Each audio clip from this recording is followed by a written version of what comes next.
Une page santé à présent avec ce sondage réalisé le mois dernier qui montre qu'un Français sur deux reconnaît se soigner lui-même pour les maladies courantes.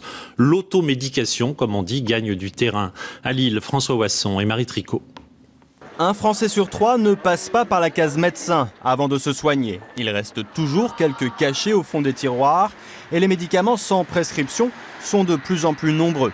Alors, quand les pathologies hivernales attaquent, beaucoup de malades ont recours à l'automédication.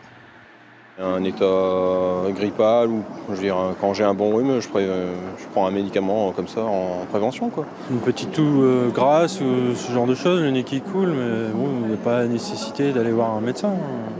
Très peu de médicaments et seulement ce qui est prescrit par le médecin.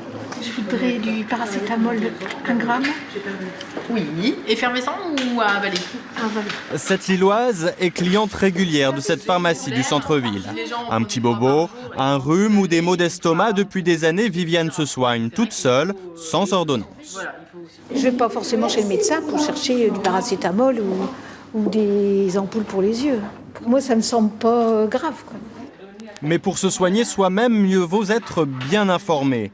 Dans cette pharmacie, le nombre de médicaments en libre-service a été volontairement restreint. Le pharmacien reste ici le meilleur conseil pour éviter tout problème. S'ils ont déjà un traitement en cours, l'automédication est d'autant plus dangereuse vu les interactions avec le traitement qu'ils prennent. Il y a de nombreuses contre-indications et puis parmi les médicaments classiques comme l'aspirine par exemple, elle a à elle toute seule plein de contre-indications. Et de plus en plus de médicaments devraient devenir accessibles sans prescription dans les prochains mois, comme par exemple les antimigraineux. Le marché de l'automédication a représenté un chiffre d'affaires de près de 2 milliards d'euros en 2009.